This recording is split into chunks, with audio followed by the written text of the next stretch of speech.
Halo Halo semuanya, semuanya, balik lagi di Gigsai Channel. Oke, balik lagi di channel kita. Baru aja nonton satu film yang cukup berkarakter, yaitu The Phoenician Shim, karya Wes Anderson. Wes Anderson. Oke, langsung aja ini mungkin kita agak padatkan aja karena Padatkan lumayan aja, berat ini. Ini for your information, ini hari pertama. Hari Literally pertama. ini impresi pertama, Iya, hari iya. pertama.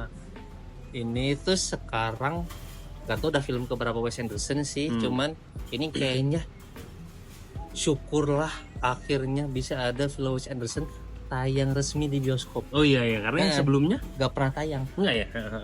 Either kamu nontonnya di jalur tidak resmi, atau mungkin nanti akan ada di kayak TV berbayar atau di OTT lah gitu. Jadi sementara ini mah orang bisa dapetnya dari situ lah. Ternyata sekarang karena dia distribusinya lewat Universal Studios, bisa dapet jatah tayang gitu. Memang sih kalau kita ngeliat per hari ini aja cuma 3 bioskop se-Bandung aja yang nayangin kan. Dan dikit jadwalnya juga. Dikit jadwal cuma 2 jam. 2 jam gitulah setiap harinya. Nah, kita sempatkan nonton ini, dan ini lagi-lagi Wes Anderson teh bintangnya Ellie semua sih.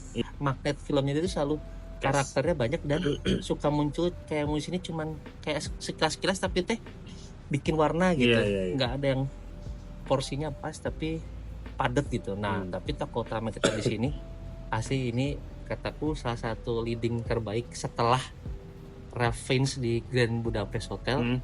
Benicio del Toro sih. Iya, Ini itu kataku, tidak dipungkiri lagi lah. ini memang karakternya udah pernah menang Oscar tuh udah nggak diragukan lagi lah si Benicio del Toro. Kalau teman-teman awam tahu tuh dia yang jadi The Collector di Marvel, ya itu mah for your information aja. Jadi sini tuh dia tuh jadi seorang pengusaha mungkin Taipan lah kali. Taipan ya. Namanya itu Zaza Korda. Nah itu tuh aku teh nggak tahu sih ini settingnya. Aku sukanya vibesnya kali ini dia mundur ke tahun 50-an. Betul. Jadi analog masalah pesawatnya sih klasik pisan lah. Pesawat yang kayak gitu yang dimana pesawat aja masih bisa ngerokok zaman dulu dalam pesawat bisa ngerokok. Terus cerutu antik-antiknya gitu teh dapat banget lah sih. Dan lagi-lagi di sini setelah, correct me if I'm wrong, setelah film Moonrise Kingdom akhirnya Wes Anderson menulis cerita sama Roman Coppola lagi. Waktu itu Moonrise Kingdom inget masuk nominasi naskah terbaik.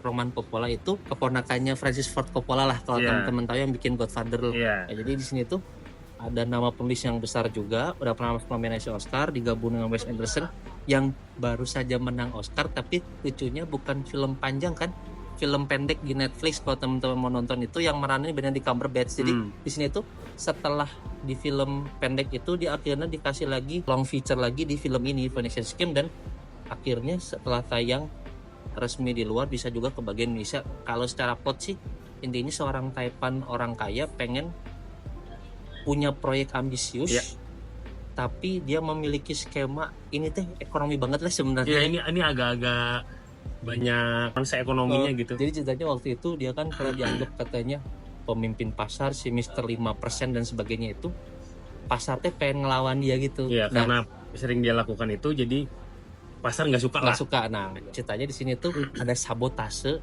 di mana harga bahan pokoknya jadi tinggi banget. Akhirnya dia mau nggak mau melakukan perjalanan, literally perjalanan, karena zaman dulu kan meeting harus ketemu, nggak bisa lewat telepon, mengelilingi daerah Venesia. Nah ini saya barusan lihat banget di Wikipedia tuh daerah-daerah Mediterania gitu sebenarnya. Mungkin Afrika Utara deket-deket Spanyol. Dia muter sekeliling itu melewati banyak jalur teh untuk meyakinkan, correct me if I'm wrong ya, ada 6 mitra partnernya dia yang harus dibujuk.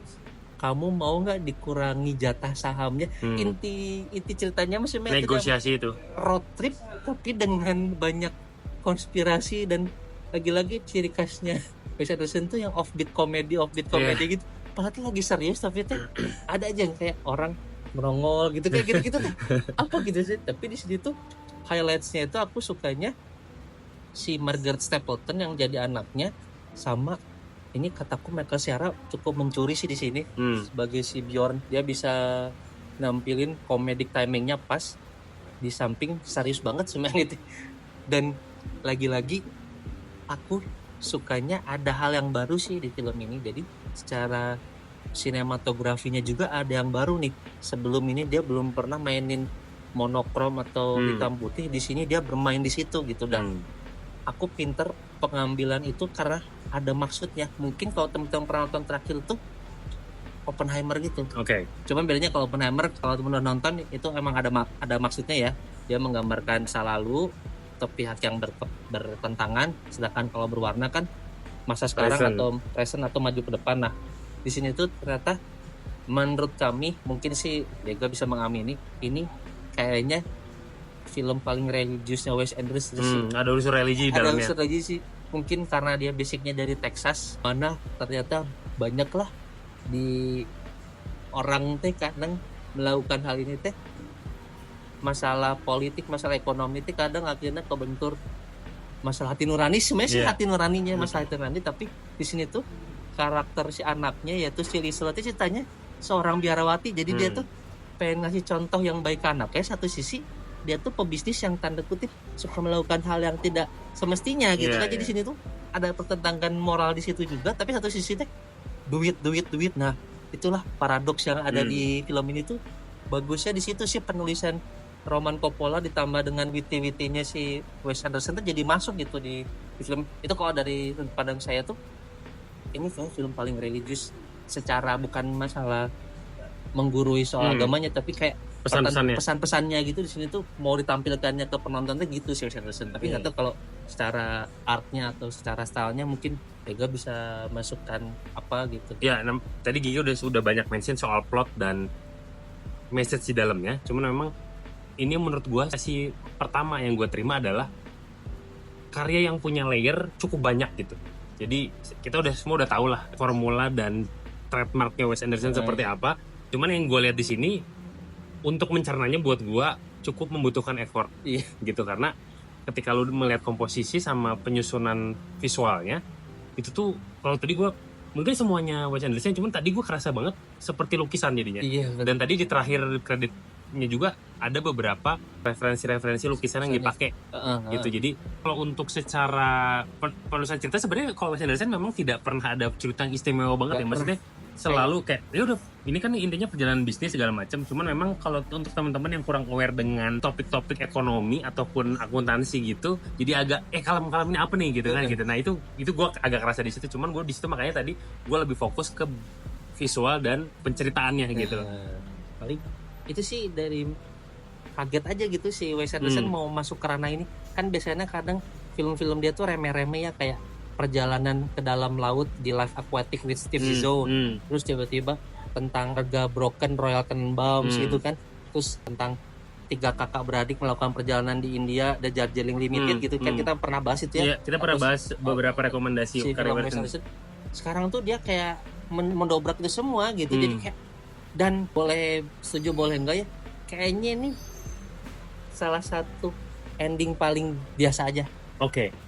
Tapi maksudnya bukan dalam hal biasa dalam artian jelek ya, tapi kayak kita teh di penonton tuh di bawah ternyata teh kalau manusia udah berusaha teh tapi Tuhan gak mengizinkan, ya udah terima aja. Sebenarnya kalau ini dari sudut pandang saya, akhirnya ya udah, akhirnya bukan spoiler ya, akhirnya semuanya mah gimana kehendak Tuhan aja. Kalau kita udah berusaha, udah mau melakukan sesuai dengan kehendaknya, bagi dia mungkin ini Tuhan berkehendak, tapi ternyata Tuhan berkehendak lain lagi, ya terima aja. Nah di sini tuh kayak si Wes Anderson mau ngasih tunjuk ini loh, Sasa Kordatnya ada seorang yang ambisius, duitnya banyak, tapi akhirnya kalau Tuhan nggak berkehendak mungkin beda jalannya.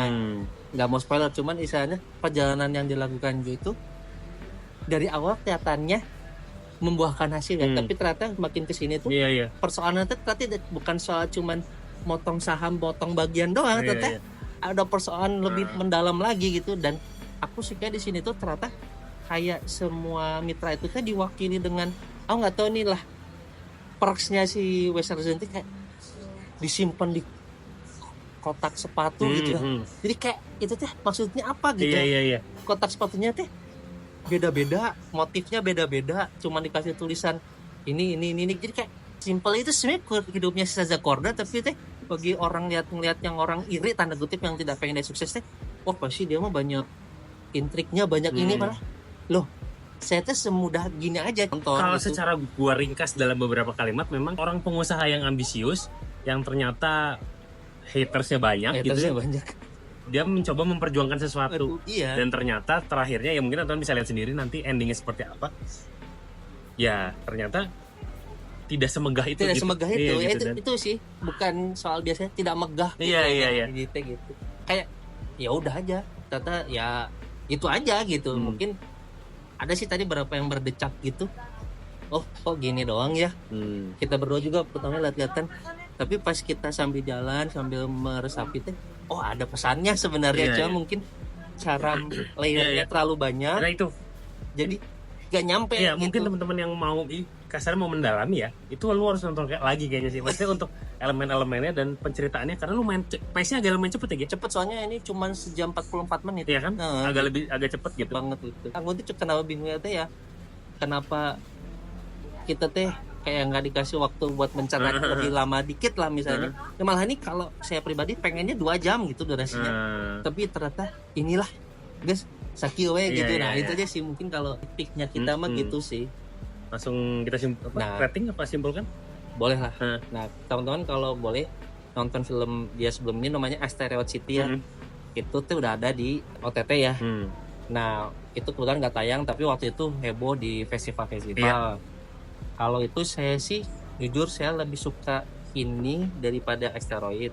Tapi dibanding The Grand Budapest Hotel, itu masih menang. film satu-satunya Wes Anderson sampai sejauh ini yang masuk nominasi Best Picture tahun 2014 itu masih menang. Jadi ini di antara dua film itu jadi saya mau kasih 7,3 lah. Oke. Gue juga di angka sekitar segitu sih. Ya. Kita anggap aja sama lah 7,3. Iya. Ya, jadi mungkin teman-teman, ini kayaknya sih nggak akan lama sih. Nggak akan Feeling gue nggak akan lama di bioskop. Lama Jadi hasilnya. mungkin bisa nonton di OTT atau misalkan bisa dijadikan bahan diskusi teman-teman. Apalagi yang suka tentang finansial atau Iya. ekonomi. Ini sih pasti yakin ini beneran bisa gitu si skema ini tuh bisa gitu. Iya. Cuma mungkin karena kita nggak dijelasin Detail. nggak ada tutornya lah, Iya. pun intended lah gitu kan, nggak ada tutornya, jadinya nggak dapet gitu ke kita, walaupun kita ngerti lah dikit-dikit lah uang lah pasti ngerti. Dan itu sih kalau dari kami sih nitpicknya di situ sih untuk impresi awal, dan lagi-lagi kayaknya mesti nonton lagi biar tahu di layer-layer yang lebih Betul. detailnya lagi gitu. Udah gitu, kalau Itu gitu aja. teman-teman bisa buktikan sendiri di bioskop ataupun di OTT, nanti silahkan. Kalau ada pendapat lain mungkin bisa komentar di bawah. Udah kayaknya. Udah, thank you teman-teman udah nonton, jangan lupa subscribe, Share ke teman-temannya. sampai jumpa di video selanjutnya. Bye bye.